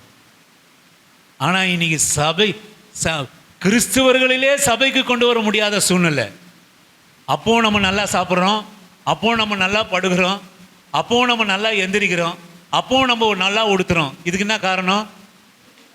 விளங்கி கொள்ள முடியாத கிருபை. மரியாள் மேலே இருந்த கிருபை தான் உங்கள் மேலே இருக்குது, என் மேலே இருக்குது. ஆண்டவர் அவ்வளோ நல்லவருங்க. ஏன் சொல்லுங்க, நான் எவ்வளோதான் கெட்டவனாக இருந்தாலும் அவர் நல்லவராக இருக்கிறார். ஆமே. நான் எவ்வளோதான் அவருக்கு நேரத்தை கொடுக்கலனாலும் அவர் எனக்கு நேரத்தை கொடுக்குறார். ஆமென், அல்லேலூயா. நீங்கள் அவருக்கு ஒரு ஏக்கமும் எண்ணமும் இல்லைனாலும் அவர் உங்களையும் என்னையும் குறித்து ரொம்ப ரொம்ப ஏக்கமாக இருக்கிறார். ஆமென், அல்லேலூயா. ஆமென், ஆமென். இதுதான் காரணம். நான் சொல்லுவேன், இன்னொன்று நீங்கள் உருப்படணும், உங்கள் வாழ்க்கையில், கிறிஸ்துவ வாழ்க்கையில் நல்லா இருக்கணும்னா, யாரிடத்துல எதையும் எதிர்பார்க்காம ஆண்டவரை ஆராதனை பண்ணுங்க. அருமையான வாழ்க்கை உங்களுக்கு கொஞ்ச காலத்தில் கர்த்தர் அந்த கர்த்தருக்காக காத்திருக்கிற வாழ்க்கையை மாற்றி போடுவோம். நிச்சயமாக நான் சொல்கிறேன், யாருக்கு ஆண்டவரை சார்ந்து கொண்டு அவருடைய கிருபைக்காக காத்திருங்க. கிருபைக்காக காத்திருந்து பெற்றுக்கொள்கிற நமக்கு ஒரு நாள் வேதனை இருக்கவே இருக்காது சிஸ்டர், இருக்கவே இருக்காது. நான் சொல்லுவேன், விளங்கி கொள்ள முடியாத கிருபை, உலகத்தினுடைய பார்வைக்கு பாவியாக இருக்கிற காரியம். ஆனால் தேவதூத சொல்கிறான், வானத்திலிருந்து பரலோகத்திலிருந்து வந்து, கிருபை பெற்றவளே நீ பாக்கியவதி. இந்த கிருபையை விளங்கி கொள்ள முடியாது, உலகம் விளங்கி கொள்ள முடியாத கிருபை உங்களுக்காகவும் எனக்காகவும் அவர் வைத்திருக்கிறார். யோனா சுவிசேஷம், நான் முடிக்கிறேன். யோனா சுவிசேஷ புத்தகம் 2வது அதிகாரம் 8வது வசனத்தை வாசிக்கும்படியாக உங்களை அன்பான அழைக்கிறேன். யோனா சுவிசேஷ புஸ்தகம் 2:8 வாசிக்கும்படியாய் உங்களை அன்பான அழைக்கிறேன். யோனா சுவிசேஷ புஸ்தகம். பொய்யான மாயை பற்றி கொண்டு தங்களுக்கு வரும் கிருபையை போக்கடிக்கிறார்கள். ஆமென். பொய்யான மாயைனா என்ன சொல்லுங்க? பொய்யான மாயையை பற்றி கொண்டு அப்படின்னா இல்லைங்க, சொல்லுங்க. நம்ம வாழ்கிற உலகம்தான் பொய்யான மாயை. இந்த உலகத்தை பற்றி கொண்டு கிருபையை போக்கடிக்கிறது. உலகத்தினுடைய காரியம், உலகத்தினுடைய தேவை, உலகத்தினுடைய சூழ்நிலை, இவைகளெல்லாம் உறுதியாய் பற்றி கொண்டு தேவன் நமக்கு இருக்கிற கிருபையை போக்கடிக்கிறவர்களாக இருக்கக்கூடாது. ஏன் போக்கடிக்கக்கூடாது அப்படின்னு கேட்டிங்கன்னா, நீங்கள் ஒன்று கவனிங்க. நான் மறுபடியும் சங்கீதங்களின் புஸ்தகம் 23:6 நான் வருகிறேன். சங்கீதங்களின் புஸ்தகம் 23. என் ஜீவனுள்ள நாளெல்லாம் நன்மையும் கிருபையும் என்னை தொடரும். நான் கர்த்தருடைய வீட்டிலே. போதும் சிஸ்டர், நன்மையும் கிருபையும் எப்போதான் தொடரும்? சொல்லுங்க. இல்ல, வசனம் என்ன சொல்லுது அதை மாத்திரம் சொல்லுங்க. நன்மையும் கிருபையும் எப்போதான் தொடரும்? போயிட்டா அதுதான் இங்க காரியம். கிருபையை வாக்குத்தத்தமா பெற்ற தாவீது, கிருபையை சந்ததிகளுக்கு கொடுத்த தாவீது, கிருபையை நம்பி வாழ்ந்த தாவீது, கிருபையினாலே தன்னுடைய பாவங்களெல்லாம் மறைத்து விட்ட தாவீது, கிருபையினாலே கிறிஸ்துவினுடைய சந்ததியை பெற்றுக் கொடுத்த தாவீது சொல்கிறார், ஜீவனுள்ள நாளெல்லாம் நன்மையும் கிருபையும். அந்த மனுஷனால் கூட சொல்ல முடியல, என் ஜீவன் போச்சுன்னா எனக்கு கிருபையும் நன்மையும் இருக்குமான்னு சொல்ல முடியல. ஆமென். அப்போ கிருபை எங்கே தான் இருக்கு? உயிரோடு கூட இருக்கிற வரைக்கும் தான் கிருபையும் நன்மை. இன்றைக்கு ஆத்துமா எடுத்துக்கொள்ளப்படுமானால் நான் கிருபைக்கு சொந்தமா இருக்க முடியாது. கிருபை கிரியையாய் பரலோகம் எதை எதிர்பார்க்கும் அப்படின்னு கேட்டீங்கன்னா, கிருபையை கொடுக்காது, கிருபையை பார்க்காது, கிருபையை நமக்கு மறுபடியும் காட்டாது. ஜீவனுள்ள நாளெல்லாம் நன்மையும் கிருபையும் உன்னை தொடர்ந்து கொண்டே இருக்கும். இன்னைக்கு நான் நிற்பதும் நிர்மூலம் ஆகாமல் இருப்பதும் கர்த்தருடைய சுத்த கிருபை. நாளைக்கு ஒரு தினத்தை காணும்படியா நான் நிற்பது கர்த்தருடைய கிருபை. ஆனா இந்த நிற்கிற நாளிலே நான் என்ன செய்கிறேன்? நிற்கிற நாளில நான் என்ன செய்கிறேன்? ஆண்டவருக்காக நான் என்ன செய்கிறேன்? மறிச்சு போயிட்டீங்கன்னா, நான் மறிச்சு போயிட்டேன்னா கர்த்தருக்காக எதனா செய்ய முடியுமா? சொல்லுங்க. என் விரல் கூட அசைய முடியுமா? நான் ஏதாவது செய்ய முடியுமா? நான் ஏதாவது நினைக்க முடியுமா? நான் ஏதாவது பேச முடியுமா? நான் கர்த்தருக்கு எதனா நன்மையானது செய்ய முடியுமா? அப்போ ஜீவனுள்ள நாளெல்லாம் கிருபையும் நன்மையும் என்னை தொடரும். ஜீவன் போச்சுன்னா என்னை தொடராது. அப்போ இந்த கிருபையாய் நமக்கு கொடுத்திருக்க, அப்போ பரலோகம் என்னத்தை எதிர்பார்க்கணும்னா, கர்த்தர் கொடுத்த தாளந்துகளை, கர்த்தர் கொடுத்த கிருபையை கிருபையாய் மாற்றி கொடுப்பது தான் பரலோகம். கிரியையாய் மாற்றி காட்டுறது தான் நம்முடைய வேலை. கர்த்தர் கொடுத்த கிருபையான நாட்கள், கர்த்தர் கொடுத்த கிருபையான சுவாசம், கர்த்தர் கொடுத்த கிருபையான நேரம், கர்த்தர் கொடுத்த கிருபையான பலன், கர்த்தர் கொடுத்த கிருபையான பிள்ளைகள், கர்த்தர் கொடுத்த கிருபையா நம்ம சொல்றோம்ல, கிருபையாய் கர்த்தர் எனக்கு 2 பிள்ளைகளை கொடுத்திருக்கிறார். ஒன்று பெண் பிள்ளை, ஒன்று ஆண் பிள்ளை. கிருபையாய் கர்த்தர் எனக்கு 2 ஆண் பிள்ளையா கொடுத்துட்டார். ரொம்ப சந்தோஷம் எனக்கு. கிருபையாய் கர்த்தர் எனக்கு ஒரே ஒரு பிள்ளையை கொடுத்திருக்கிறார். கர்த்தருடைய நாமத்துக்கு ஸ்தோத்திரம் உண்டாவதாக. எதை தான் கொடுத்த கர்த்தர்? என்னை பெரிய வியாதியில் படுத்திருந்தேன். கர்த்தர் என்னை கிருபையாய் கர்த்தர் என்னை கொண்டு வந்து சுகப்படுத்தி என் பலவீனத்தெல்லாம் பலன் கொடுத்தார். கர்த்தர் நான் ஒரு சின்ன வீட்டில், வாடகை வீட்டில் இருந்தேன். கர்த்தர் கிருபையாய் சொல்லுங்க சொல்லுங்க என் கிருபையிலே, ஜீவ நாட்களிலே எனக்கு கர்த்தர் கிருபையாய் கொடுத்த பிள்ளைகளே, கர்த்தர் எனக்கு கிருபையாக கொடுத்த நேரத்தில், இப்போ நேரமில்லை சொல்கிறோமே. ஜீவன் முடிஞ்சிச்சுன்னா நேரம் எங்கே இருக்கும் சொல்லுங்க? இப்படி பேசிகிட்டே இருக்கிற போதே நமக்கு 69 ஆகிடும். ஆமென். உங்களுக்கு தெரியுமா ஒரு விஷயம்? நாட்கள் ரொம்ப ஃபாஸ்ட்டாக போகுது. இப்படி பேசிகிட்டே இருக்க சொல்ல எனக்கு என்னவாகும் சொல்லுங்க? அம்மாவுக்கு 80 ஆகிடும். அப்போ 81 ஒரு முடிவை ஆண்டவர் வச்சிருக்கிறான்னு வச்சுக்க. நான் சந்தோஷமாக இருக்கட்டும், ஒரு 110 வரைக்கும். 81 ஒரு முடிவை வச்சா அந்த 81க்கு அப்புறம் என்னால எதனா கிரியை செய்ய முடியும்? கர்த்தருக்காக எதனா செய்ய முடியும்? கர்த்தருக்காக எதனா செய்ய முடியும்? ஏதாவது செய்ய முடியுமா? ஆண்டவருக்காக செய்ய முடியுமா? ஒரும் செய்ய முடியாது. ஒரு காரியமும் செய்ய முடியாது. எந்த ஒரு காரியமும் கர்த்தருக்கு கொடுத்த நேரம், அந்த நேரம், அந்த ஜீவன், அந்த பலன், இதில் தான் கர்த்தர் நம்ம செய்யணும். கிருபையாய் கொடுத்த நேரம், கிருபையாய் கொடுத்த ஜீவன், கிருபையாய் கொடுத்த பிள்ளைகள், கிருபையாய் கொடுத்த வேலை, கிருபையாய் கொடுத்த கையின் பிரயாசம். ஆமென். அல்லேலூயா. கையின் கிருபையாய் கர்த்தர் வீட்டை கொடுத்தா. கர்த்தருக்கு வீட்டை கொடுத்துருக்கிறீங்களா சொல்லுங்க சொல்லுங்க. நம்ம கர்த்தருக்காக உங்கள் வீட்டில் என்ன செய்றீங்க? பட்டியலிடுங்க. எவனா ஒருத்தன் உள்ளே வந்துட்டாவே அதை பெருகுறீங்க. இவன் வந்துட்டான், அழுக்காயிடுச்சு, டைல்ஸ் இப்போ தான் கழுவி வச்சேன். கீழ் ஜாதியம் புற ஜாதியம் வீட்டில் ஜபத்துக்கு வரானா, அவங்க பிள்ளைங்களாம் இருக்குது, வந்து என் செவுத்து அழுக்காயிடும், அழுக்காக்கிடும். கொடுத்தது யாரு சொல்லுங்க? எப்பா பிள்ளைய கொடுத்தது யாரு? கர்த்தருக்கு 1 மணி நேரம் தான் கொடுக்குறாங்க மேரி சிஸ்டர். பிள்ளைக்கு எவ்வளோ நேரம் கொடுக்குறாங்க? 24. 12 மணிக்கு எழுந்தா கூட போய் கழுவணும் இல்லையா சொல்லுங்க? கழுவணுமா வேணவா? யார் கொடுத்தது? ஏஞ்சல. கர்த்தருக்கு ஒன்றும் இல்லை, ஃபுல்லாக கிருபைக்கு தான், ஏஞ்சலுக்கு தான் நேரம். எல்லாம் கோல்டா சித்தாக தான் நேரம். கர்த்தருக்கு இல்லை. கர்த்தர் கிருபையாக கொடுத்தார். கல்யாணம் ஆகி 6 மாதம் ஒன்றுமே இல்லை. கர்த்தர்கிட்ட அழுத, கர்த்தர் புள்ளைய கொடுத்தார். புள்ளன்னு வர வேண்டியது. புள்ள கொடுத்தவங்க புள்ள பின்னாடி போயிட வேண்டியது, கர்த்தரை விட்டுற வேண்டியது. ஆமே. வேலை ஒரு வேலை கொடுத்தா நல்லா இருக்கும். சித்தாவோட அப்பா சொன்னார், நான் வேலை கொடுத்தா சபைக்கு தொடர்ந்து வருகிறேன். வேலை கொடுத்த உடனே பிஸி, டியூட்டி. அங்கே வந்து அவங்க ஏடாவிடமா பேசுறாரு அவர்.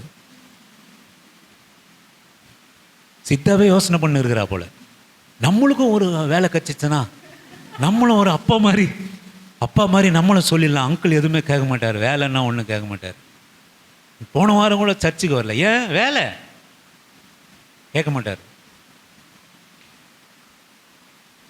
நீ சர்ச்சுக்கு உண்மையிலேயே வேலை இருக்கும், நீ வராத பற்றி எனக்கு ஒன்றும் இல்லை, கண்டிப்பாக செய். ஆனால் அம்மா நீ மட்டும் சர்ச்சுக்கு போகிற, என்னை வந்து இந்த இடத்துல போட்டு போகிற, நான் சிலவற்றை இழந்து போயிடுவேன், நான் சர்ச்சுக்கு போகலையே, நான் எப்படியாவது வருவேம்மா அப்படின்னு அடம்பிடிச்சு கேட்டு, உங்கள் அம்மா அப்படிலாம் இல்லை செல்லம், வீட்டில் யாருமே இல்லைப்பா கண்ணு, நீ தான் பார்த்துக்கணும் அப்படின்னு உன்னை கம்பல் பண்ணி விட்டுருந்தாங்கன்னா நன்மையும் கிருபையும் உன்னை தொடரும். ஆனால் அம்மா ஞாயிற்றுக்கிழமை ஆள் வருவாங்களாம்மா, நான் பார்த்துக்கிறேம்மா, நீ போயிட்டு வாம்மா, டீ பிஸ்கெட்டு நான் பார்த்துக்கிறேன், நீ போயிட்டு வா, நான் பார்த்து நீ போயிட்டு வா. அப்பா நிம்மதி, ஒரு நாள் சர்ச்சுக்கு போகாமல் இருக்கலாம். இப்படின்னு நினச்சி நான் சொல்லுவேன், ஆண்டவர் கிருபையாய் கொடுத்ததெல்லாம் ஆண்டவருக்காக கொடுக்குறோமா? சிஸ்டர் கடன்பட்டு வேதனைப்பட்டு துன்பப்பட்டு தான் கீழே வீட்டை கட்டணும். அது சிஸ்டருக்கு நல்லா தெரியும். இலவச டைலரிங் இப்போ தான் கொஞ்சம் சில காரியங்களால் எங்களால் சில செய்ய முடியல, செய்வோம், இன்னும் நிறைய செய்யணும்னு பார்க்குறோம். ஆனால் இங்கே இருக்கிறவங்க யாருமே, இங்கே இருக்கிறவங்கன்னா நீங்கள் இல்லை, இங்கே இருக்கிற யாருமே இந்த ஊழியத்துக்காக ஒத்துழைப்பு கொடுக்கறது இல்லை. அதனால் அமைதியாக இருக்கிறோம். நீங்களே கொடுக்கறது இல்லை, அவங்க எப்படி கொடுப்பாங்க? ஒத்துழைப்புனா பணம் காசு இல்லை. பயந்துடாதீங்க, நம்மளே கஷ்டத்தில் இருக்கிறோம் அப்படின்னு. எவ்வளவோ செய்யணும்னு நினைக்கிறேன். இந்த வீட்டு டைலரிங் கிளாஸ் சகோதரிங்க உள்ளே வந்து தான் உட்காந்து டைலரிங் கிளாஸ் கற்றுக்கிட்டாங்க. பிள்ளைகள் இங்கே பெயிண்ட் அழுக்காயிடும், அங்கே இதுவாகிடும், அடிச்சுட்டு போவோம். ஆண்டவர் கிருபையாக நான் சொல்லுவேன், என்ன ஆனாலும் என் வீடு பரவாயில்ல, நான் ஒப்பு கொடுத்தேன். எனக்கே நீங்கள் கீழே போய் எல்லாரும் பார்த்துட்டு போங்க என் வீட்டை. கர்த்தர் என்னையே ஒரு ஆயத்தப்படுத்தி என்னையே பெயிண்ட்லாம் அடிக்கிற அளவுக்கு வச்சுட்டார். ஆமென், ஹல்லேலூயா. ஆமாம், இப்படி அழுக்கானா உடனே ப்ரஷ் எடுத்து வந்து அடிச்சுட்டு போயிட்டே இருப்பேன். ஆமென். கிருபையாக கர்த்ததெல்லாம் செய்வாருங்க. கர்த்தர் கிருபையாக கொடுத்தார், கிருபையாக கொடுத்தார். இந்த இடத்துல இருந்து நான் இதை முடிச்சிடுறேன். கிருபையாக கொடுத்தார், கிருபையாக கொடுத்தார். ஆண்டவர் கிருபையாக சொல்ல சொல்ல பார்க்கணுமே.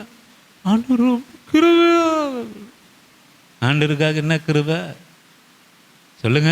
சிரிக்குது அந்த பாப்பா. என்ன கொடுக்குறோம், என்ன கொடுக்குறோம்? மிஞ்சி போனால் எதனா கோவப்பட்டு அடுத்த வாரம் சபைக்கு வர மாட்டீங்க. அந்த ஆள் எப்போவுமே அப்படித்தான் பேசுகிறா போல். அவரு என்ன வேலை செய்கிறாரு, நம்ம போகிற காணிக்கையாக இருக்கிறார், அதனால திமுறா பேசுகிறாரு, அதனால் வந்து பார்க்க மாட்டேன்றார், எதுவும் கேட்க மாட்டேன்றார். எதனா வந்து பார்க்கணும் கேட்கணுன்னா ஓடி வந்து தப்பாலும் இங்கே ஊந்து ஜெபம் பண்ணுங்க. இதுதான் நான் எதிர்பார்க்குறேன். நீ சபைக்கு வரலன்றதுக்காக உங்கள் முந்தானியை பிடிச்சிட்டோம், உங்கள் பேண்ட்டை பிடிச்சிட்டோம் திரியறது கிடையாது.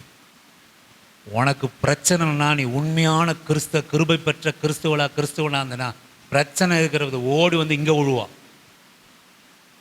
ஓடி வந்து இங்கே விழுவா. பக்கத்து வீட்டுக்காரங்கிட்ட போய் சொல்ல மாட்டான், சொந்தக்காரருக்கு ஃபோனை போட்டு சொல்ல மாட்டான், பாஸ்டர் பாஸ்டர் சொல்ல மாட்டான். எங்கே வந்து விழுவா?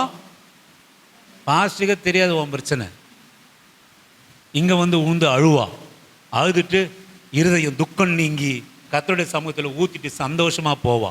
இதுதான் கர்த்தருடைய சன்னிதானம். சரிங்களா உங்களுக்கு? சும்மா ஞாயிற்றுக்கிழமைனா ஏதோ வந்து கணக்கு கொடுக்குற இடம் இல்லை, ரேஷன் கல்லில் ஃபிங்கர் வைக்கிற இடம் இல்லை. இது உங்கள் வாழ்க்கையை மாற்றுகிற இடம், உங்களை ஆசீர்வதிக்கிற இடம், உங்களுக்கு சுகம் கொடுக்குற இடம், உங்களை மறுரூபப்படுத்துகிற இடம், உங்கள் கடன் சுமைகளை போக்குற இடம், உங்கள் தரித்திரத்தை போக்குற இடம், நம்முடைய பாவங்களை நிர்மூலமாக்குகிற இடம் சபை. 2-3 பேர் எங்கே கூடுகிறார்களோ அங்கே நீ வந்து தனியாக வந்து விழுந்தனா கர்த்தர் நீயும். ஆமென். தனியாக ஜெபம் பண்ணனா கர்த்தர் வந்துடுவார் அவங்க கூட, அவ்வளோதான். ஒருத்தர் ஜெபம் பண்ணால் இருக்க மாட்டாருன்னா நீ உள்ள வீட்டிலேருந்து ஓடி நான் சபைக்கு போகிறேன், ஜெபம் பண்ண போகிறேன், எனக்கு ஒரு பிரச்சனை, ஓடி ஒரு சில கர்த்தர் கிளம்பி சபைக்கு வந்துடுவார். இதுதான் உண்மை. 1-2 ஆச்சா? நீங்கள் 1, கர்த்தர் 1, 2 பேர் ஆயிட்டீங்களா? ஆமென். இந்த விசுவாசம் இருக்கும், இந்த விசுவாசம் இருக்கும். வியாதி மூத்தி சாவே ஆனாலும் ஆண்டவருடைய சமூகத்தில் செத்துப்போம். அப்படியே தூதர்கள் கொண்டு போய் கிறிஸ்துவுக்கு முன்பாக நிற்ப வைப்பாங்க. அதுதான் கிருபை. ஆமென். அப்போ நான் சொல்லுவேன், கிருபையை போக்கடிக்காதீங்க. ஜீவனுள்ள நாள் தான் இந்த கிருபை. ஆயுசு நாட்கள் போனால் வருமா? போனால் வந்துடுமா? இப்போது நான் 50லேருந்து 51க்கு போகிறேன்னா 50லேருந்து 49க்கு போகிறேன்னா? சிஸ்டர் நீங்கள் 25லேருந்து 24க்கு போகிறீங்களா, 26க்கு போகிறீங்களா? சொல்லுங்கள், உங்களை தாங்க கேட்குறேன். சொல்லுங்கள், 25 26க்கு போவீங்களா, இல்லை 24க்கு போவீங்களா? தாயின் கர்ப்பத்துக்கு போகிறீங்களா, இல்லை நம்ம எதை நோக்கி போயிட்டு இருக்கோம்? அதை நோக்கி தானே போயிட்டு இருக்கோம். அப்போ அது போனால் நன்மையும் இல்லை, கிருபையும் இல்லை சிஸ்டர். இந்த இந்த எல்லாத்திலும் கர்த்தர் கொடுத்திருக்கிற பிள்ளைகளை, வீடு, வேலை, சுகம், பலன், ஜீவன், கையின் பிரயாசம், இந்த கிருபையினால் கொடுத்ததை ஆண்டவருக்காக கிரியை செய்கிறோம் பார்த்தீங்களா? அதுதான் அங்கே ஆண்டவர் எதிர்பார்ப்பார். ஹல்லேலூயா. கண்களை மூடி ஜெபம் பண்ணுங்க. ஆண்டவரே, இந்த கிருபை எனக்கு கொடுங்கப்பா. கிருபையினால நிலை நிற்கிற ஆண்டவரே, உங்க கிருபை இல்லாம வாழ முடியாதையா, உங்க கிருபை இல்லாம வாழ தெரியாதையா, உங்க கிருபை இல்லாம வாழ முடியாதையா, உங்க கிருபை இல்லாம வாழ தெரியாதையா. நான் இருப்பதும் உங்க கிருபைதான், நான் இளைப்பதும் உங்க கிருபைதான், நான் இருப்பதும் உங்க கிருபைதான், நான் இளைப்பதும் உங்க கிருபைதான், நான் இருப்பதும் நிலைப்பதும் உங்க கிருபைதானப்பா, நான் இருப்பதும் நிலைப்பதும் உங்க கிருபைதானப்பா, உங்க கிருபை இல்லாம வாழ முடியாதையா, முடியாதையா, வாழ தெரியாதையா, முடியாதப்பா, வாழ தெரியாதப்பா, உங்க கிருபை இல்லாம வாழ முடியாதையா. ஆண்டவருடைய சன்னிதானத்தில் நான் உண்மையா நான் ஆண்டவரிடத்தில் நான் சொல்லுவேன்னா, நான் நிற்பது கர்த்தருடைய கிருபையால். இன்றைக்கு ஆண்டவர் எனக்கு சுகத்தையும் பலத்தையும் கொடுத்திருக்கிறார், உங்களுக்கு எனக்கும் அப்படின்னா ஆண்டவருடைய கிருபை. இன்றைக்கு நீங்க கிறிஸ்தவர்களாக இங்கே அமர்ந்து கொண்டு இருப்பது கர்த்தருடைய கிருபை. நீங்க நாம பெற்றுக்கொண்ட பிள்ளைகள் கர்த்தருடைய கிருபை. நாம பெற்றுக்கொண்ட வீடு கர்த்தருடைய வீடு. எனக்கு கர்த்தர் கொடுத்திருக்கிற சுவாசம், ஜீவன், பலன், சுகம் இதெல்லாம் கர்த்தருடைய கிருபை. என் ஜீவன் உள்ள நாளெல்லாம் அவருடைய கிருபையும் நன்மையும் என்னை தொடர்ந்து கொண்டு இருக்கிறது. ஆனால் இந்த ஜீவன் அற்று போகுமானால் ஆண்டவர் எனக்கு கொடுத்திருக்கிற கிருபையினாலே நான் என்ன கிரியை நான் ஆண்டவருக்காக கொண்டு போகிறேன்? நான் ஆண்டவருக்காக எதை கொண்டு போகிறேன்? ஆண்டவரே கிருபையா எனக்கு இறங்குங்க. இது மாத்திரம் இல்ல ஆண்டவரே, பிள்ளைகள் உமக்காக காத்திருக்கிற கிருபையை கொடுங்க. அவர்கள் இன்றைக்கு பலவீனமாக இருப்பார்கள், ஆனால் என் கிருபை உனக்கு போதும், உன் பலவீனங்களிலே என் பலன் பூரணமாய் விளங்கும். அப்போஸ்தலனாகிய பவுலுக்கு சொன்னது போல், பவுல் திரும்ப கர்த்தருக்கு சொன்னது, அப்படி ஆண்டவரே போதும்பா, நீங்க உங்க பலன் விளங்குமானால் எனக்கு இந்த பலவீனம் வேணும் ஆண்டவரே. ஏன்னா இந்த பலவீனம், இந்த குறைவு, இந்த தனிமை, இந்த வேதனை, இதில் நான் நிற்கிறேன் ஆண்டவரே. உங்க கிருபையை நான் காணும்படி, அதில் வெற்றியை காணும்படி, அது உயர்வை காணும்படி, அதில் நான் சிரிப்பை காணும்படி, அது சமாதானத்தை காணும்படி என் நிந்தையை நீர் எடுத்து போடுவீர் ஆண்டவரே, என் அவமானத்தை எடுத்து போடுவீரப்பா. என் பிள்ளைகளை உங்க கரத்தில் கிருபையா நீ கொடுத்த பிள்ளைகளை உங்களுக்காக நாங்கள் அர்ப்பணிக்கிற ஆண்டவரே. உமக்கு பயன்படுகிற பாத்திரமா ஜானம் மாத்துங்கப்பா. உமக்கு பயன்படுகிற மாத்திரமா ஜோயில மாற்றுங்க, சித்தாவை மாற்றுங்க, கோல்டாவை மாற்றுங்க, சின்ன பிள்ளை ஏஞ்சலை மாற்றுங்க, எங்க சபையார் எல்லாரையும் மாற்றுங்க. உமக்கு பயன்படுகிற நாங்களே இப்படி இருப்போமானா எங்க பிள்ளைகளுக்கு என்ன வழியை நாங்க கற்றுக் கொடுப்போம் ஆண்டவரே?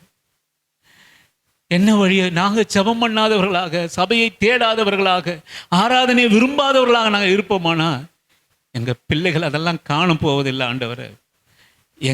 நீ கிருபையாய் கொடுத்திருக்கிற என்னிடத்திலிருந்து தான் என் பிள்ளைகள் நல்ல வழிகளை கற்றுக்கொள்ளணும் தகப்பனே.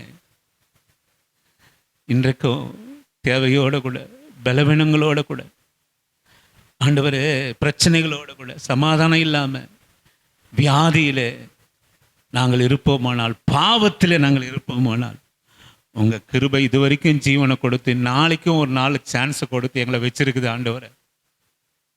இதில் உமக்காக பயன்படுகிற பாத்திரமா எங்கள் எண்ணத்தை மாத்திருங்க. எண்ணம் மாறினா போதும், இருதயம் மாறினா போதும் ஆண்டவரே. வசதி தேவையில்லை, வாய்ப்பு தேவையில்லை, நேரம் தேவையில்லை. எங்கள் இருதயம் மாத்திரம் உமக்காக உங்கள் கிருபையை பயன்படுத்தணும். நீர் கொடுத்த கிருபையை உமக்காக நாங்கள் இருக்கணும் அப்படின்னா எங்கள் வாழ்க்கை மாறிடும், எங்கள் வாடகை வீடு மாறிடும், எங்கள் கடன் சுமை மாறிடும், எங்கள் வியாதி மாறிடும். நாங்கள் எதிலெல்லாம் இருக்கிறோமோ அதிலெல்லாம் உங்கள் கிருபை விளங்கிக் கொள்ள முடியாத உமது கிருபையை எங்கள் குடும்பங்களிலே, பிள்ளைகள் மேலே, வேலை ஸ்தலத்திலே காண செய்யும் அப்பா. வந்திருக்கிற ஒவ்வொரு பிள்ளைகளையும் உமது கரத்திலே, அவர்களுடைய சூழ்நிலைகளை உமது கரத்திலே, இஸ்ரவேல் சகோதரருக்காக நாங்கள் ஜெபம் பண்ணுகிறோம். மகனை பலவீனத்திலிருந்து நீக்கி ஆண்டவரே, நாங்கள் சொல்லுவோம் இயேசு நாமத்தில், நாங்கள் இன்றைக்கு இருக்கிற காரணம் நீங்கள் ஒரு காரணம் இல்லை ஆண்டவரே, நாங்கள் தான் காரணம்ப்பா. நாங்கள் தான் காரணம் ஆண்டவரே. எங்கள் வாழ்க்கை சீர்படணும். நான் ஆண்டவரை குறை சொல்ல முடியாது. நான் எடுக்கிற காரியம், நான் நடக்கிற நான் செய்கிற செய்கதா என்னை இப்படி தரித்திரத்திலையும் மற்ற காரியத்தில் வைக்கோ. நீ நல்லவர் ஆண்டவரை, நீங்கள் நல்லவரப்பா. உங்கள் பிள்ளைகளை அழுகியில விட மாட்டீர், கடன் சுமையில் விட மாட்டீர், வேதனையில் விட மாட்டீர். எங்கள் நன்மைகளை காணும்படி தான் உங்கள் கிருபை எங்களுக்காக இந்த உலகத்தில் வச்சிருக்கீங்க. ஒவ்வொரு மேலும் உங்கள் கிருபை தங்குவதாக. நாங்கள் நிற்கிற கிருபை உமக்காக நிலையாய் பயன்படுத்த எங்களுக்கு கிருபை செய்யும். துதிகன மகிமை உமக்கே நாங்கள் ஏறெடுக்கிறோம். வந்த ஒவ்வொரு பிள்ளைகளை ஆசீர்வதிங்க. இன்னும் பக்தியாய் ஜெபம் பண்ண, உங்கள் கிருபையிலே நிலைத்திருக்க, உங்கள் கிருபைக்கு காத்திருக்க, நன்மையானவைகளை குடும்பத்திலே பெற்றுக்கொள்ள ஒவ்வொரு குடும்பங்களுக்காக நாங்கள் ஜெபம் பண்ணுகிறோம். ஆசீர்வதியும், பலப்படுத்தும். இயேசு கிறிஸ்துவின் நாமத்தில் ஜெபிக்கிறோம் நல்ல பிதாவே.